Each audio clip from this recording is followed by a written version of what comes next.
Hi, hello, and welcome to the Physionic podcast. If you're unfamiliar with who I am, my name is Nicholas Verhoeven. I'm a PhD candidate in molecular medicine, hold my master's in exercise physiology, have some research background, and I also have a nutrition science background as well from undergrad. With those credentials out of the way, though, I'd like to continue my, sort of impromptu series on trying to understand the ketogenic diet and its relationship to cholesterol.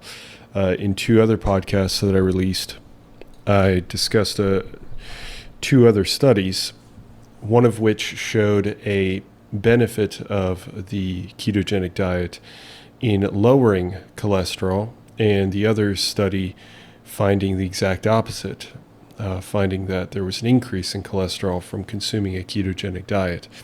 And while the two studies were dissimilar in a number of different ways that I, of course, detailed in those, especially in the second podcast discussing the ketogenic diet, I did note that one of the primary differences that I found especially interesting was this difference in the type of fat that was used for the ketogenic diet. And if you're not familiar with what a ketogenic diet is, real quick, it's a high-fat, low to moderate protein and very low carbohydrate diet.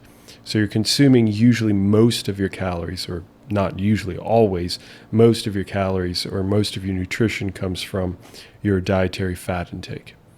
And a decent amount comes from your protein, and an incredibly minute amount, usually less than 5%, comes from carbohydrates.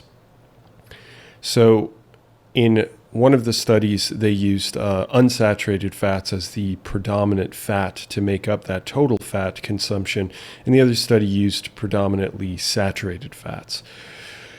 So there were other differences, of course, like one study lasted for 24 weeks, one study had massive weight reduction, the other study did also see weight reduction, but only lasted 3 weeks. The one study was an even proportion of men and women. The other study was mostly women. So there were other differences as well, but I've actually, up to this point, at the point of this recording, I've actually done some added research, as in reading, literature review of my own, and I've read about 4 or 5 other studies as well, looking at this phenomenon and trying to figure out why certain studies show an increase in cholesterol from the ketogenic diet and why other studies show a decrease in cholesterol from the ketogenic diet.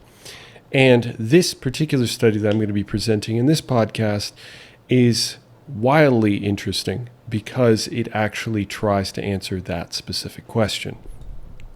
So the study that I'm going to be going into in this podcast is called Differential Metabolic Effects of Saturated versus Polyunsaturated Fats in Ketogenic Diets.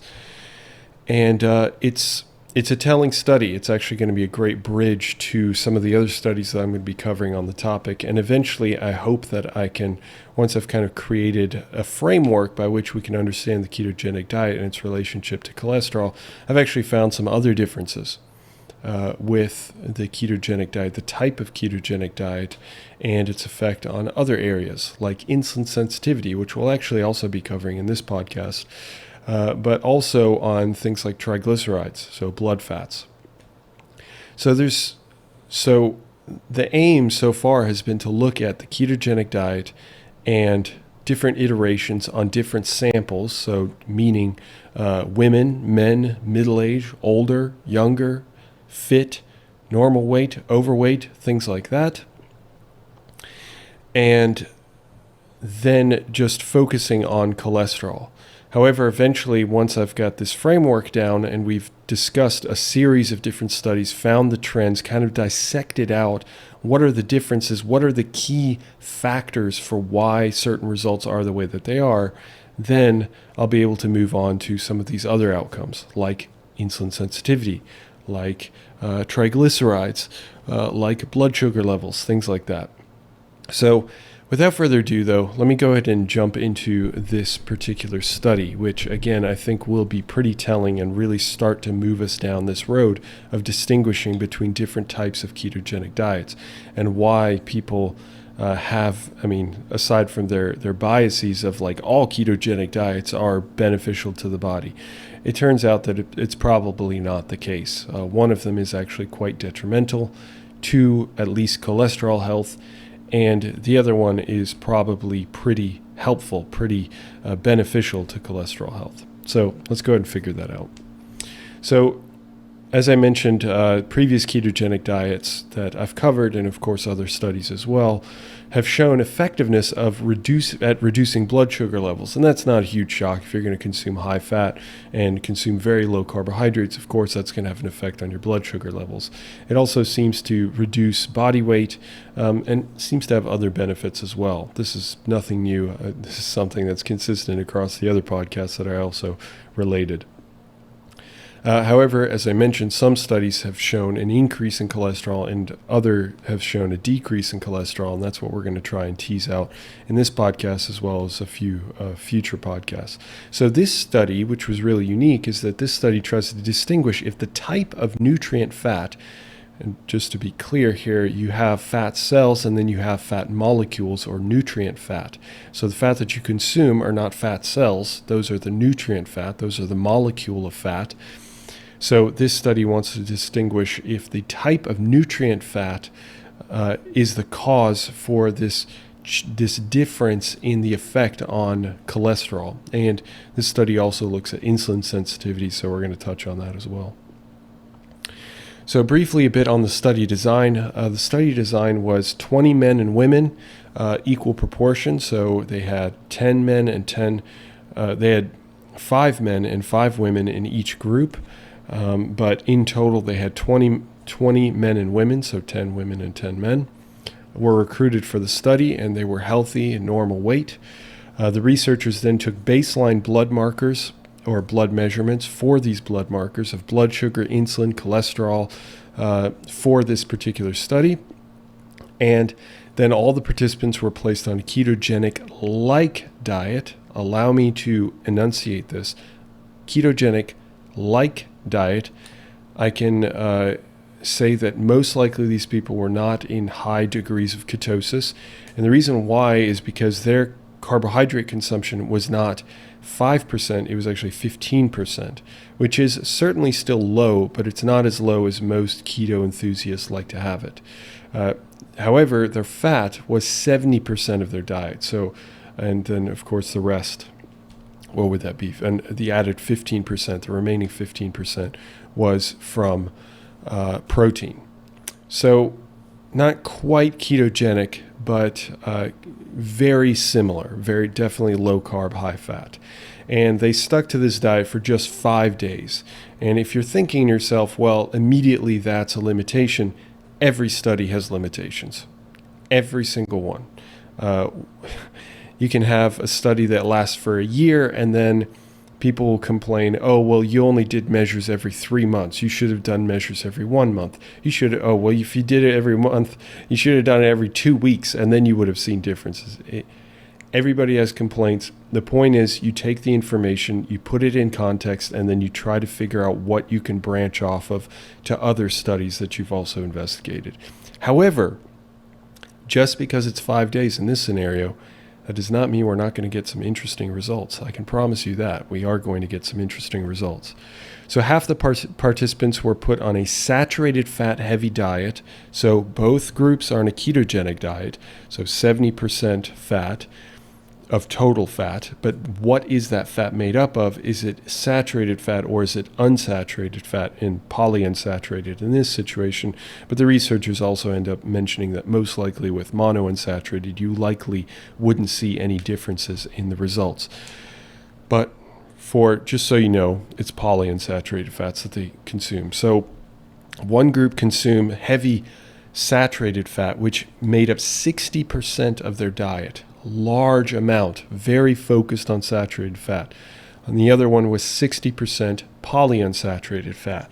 Calories were set to be weight maintenance. These individuals had to consume all their calories to maintain their weight, which is difficult to really assess after only 5 days, but the idea is that they calculated it and they stuck to those caloric markers for each individual, which is good to see. So we're removing the weight, presumably, we're removing the weight loss aspect of this particular study, which we saw in previous studies, in previous podcast episodes, that was actually not really that much of a factor. You've heard, if you've been following Physionic for a while, you know that weight loss is one of the greatest ways to just all across the board change and improve your health markers. However, with cholesterol, it seemed like on a ketogenic diet, it seemed to be some of the effects, at least some of the effects, were independent of weight loss. And here we're going to see this again, that this is going to be independent of weight loss, whatever changes we experience. And what was really nice about this study, what a great benefit of this study, is that all food was prepared for them. So you're not going to get any sort of variability. You're not going to get any sort of like recall issues or anything. What did you eat over the last 5 days? We know that we put you on a ketogenic diet or told you to consume a ketogenic diet, but what did you eat? And then you end up finding, some people eat a little bit more of this food or that food or whatever. And usually that's not that much of an issue as long as they stick to the parameters of what the study is supposed to look at. But it's always really, really nice when the researchers will prepare the food and have it so all the people have to do is just put it in their mouth and eat it. That's it. Pretty nice. Okay, so now let's look at the results. And if you're just listening to the podcast, as always, I'm going to be describing everything so you don't have to actually tune into the video podcast. But if you want to, it's always available for you. That said, I should point out, not that it necessarily throws off the study any, but it does change how we investigate the statistics. I went on a statistics rant on the last podcast, and I had to sort of explain myself again in sort of some of the comments that I received.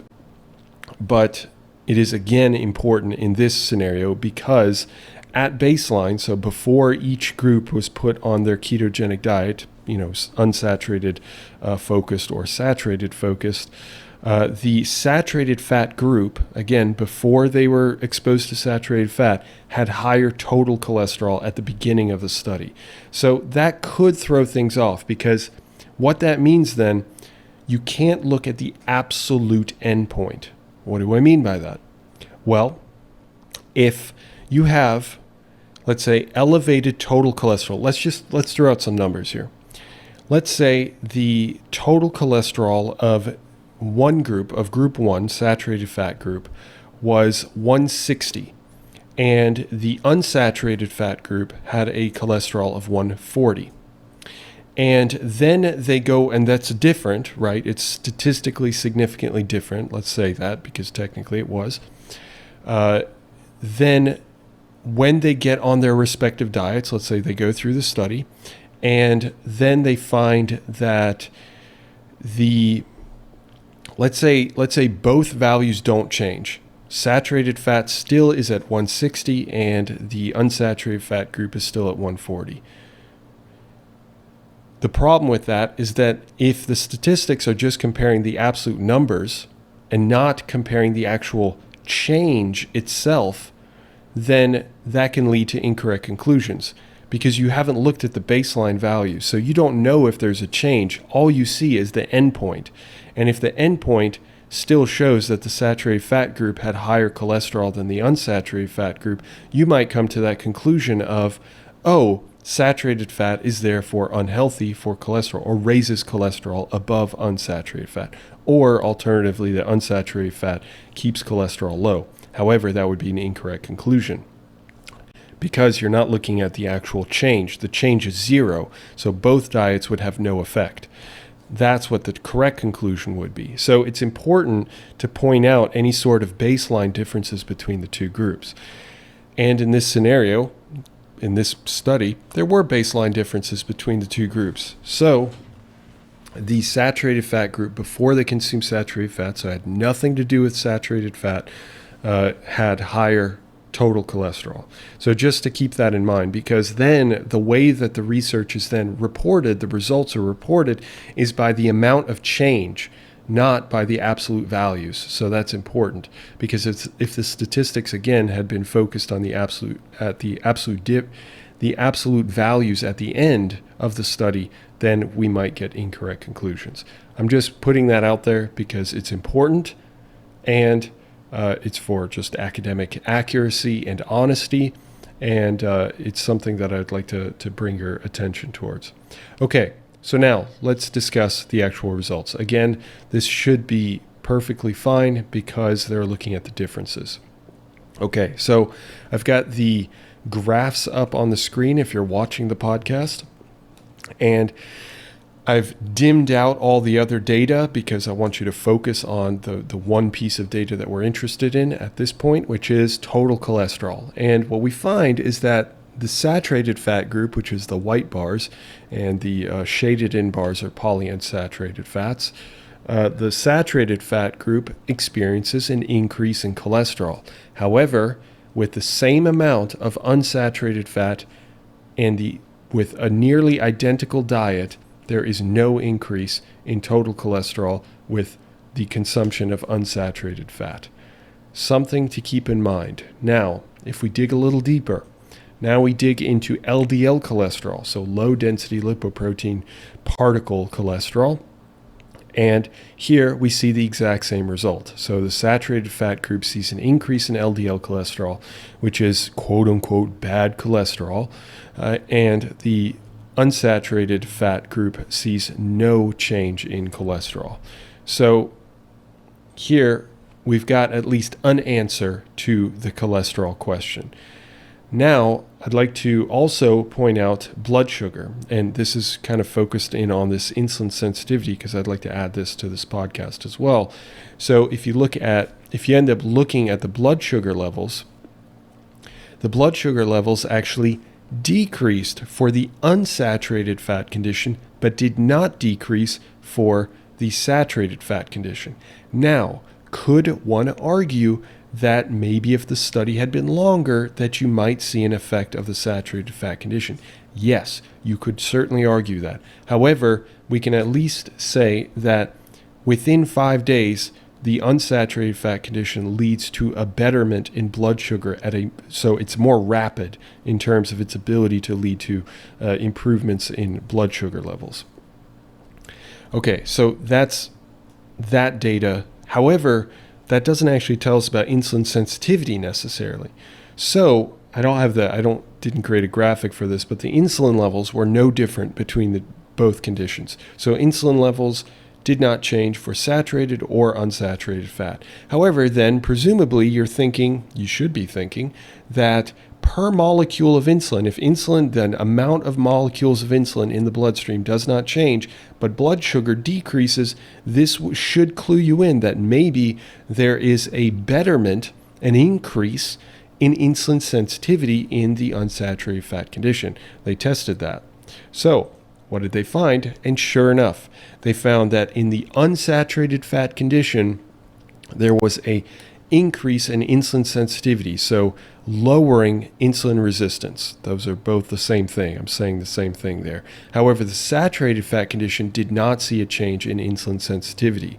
So this leads to some pretty interesting overall results. Again, 5 days, but still the same diet, maintaining their weight, and meals are prepared for them, so it's kind of a big deal here.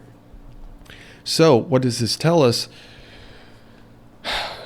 It tells us, in conclusion, and kind of the takeaways here, is that with identical weight-maintaining ketogenic diet, a diet high in saturated fat leads to an increase in cholesterol, total cholesterol and LDL cholesterol. I don't think it had an effect on HDL cholesterol, while a diet in unsaturated fats increases insulin sensitivity. Now, to go a little bit beyond that, saturated fat did not negatively impact insulin sensitivity, and so the only changes that we actually saw were with saturated fat and unsaturated fat. So saturated fat increased cholesterol, and unsaturated fat increased insulin sensitivity or decreased blood sugar while maintaining insulin levels. So again, this isn't like a death blow. This isn't like the definitive study. I don't want you to walk away from that. But it is an important study, and it is a bridge study. It's a great study that we can now kind of move forward and see and investigate in other studies. Well, what kind of fat did they use? And I'll tell you, I've already done that, at least with like 4 other studies, including the 2 studies that I've already covered before in previous podcasts. And it really does seem like a ketogenic diet laden in saturated fats, even as low, quote unquote low, as 30% of the fat, leads to increases in cholesterol. It seems to be consistent for men and women, because I've started to try to look for differences. Is it the differences between men and women? Because actually I did find a different effect that was different between men and women, but I'm going to save that. That's not cholesterol related. It's something else related. I'll save that for another time. I got to keep you on your toes. I don't want to give all the answers away. But to answer the cholesterol question, based off of the data here and the data from the previous podcast, it really does seem that you should probably avoid saturated fats if you are consuming a ketogenic diet. If you're consuming a ketogenic diet in unsaturated fats, it seems to have some pretty great effects, some very beneficial effects. However, saturated fat is probably a no-go, at least for the outcome of cholesterol. Okay. That's what I've got for you. Hopefully you found this informative, and I will certainly be continuing to go down this linear rabbit hole until I feel reasonably confident that we have enough literature behind us to say, yes, definitively, it's the saturated fat, and yes, definitively, you can do a ketogenic diet with unsaturated fat with the outcome. Keep that in mind, with only the outcome of cholesterol. Then I'll move to another outcome. Then I'll move to another outcome, et cetera, until we're really rock solid on everything. Okay, with that, thanks for stopping by, and I wish you a wonderful day, and I'll catch you in the next one. See ya.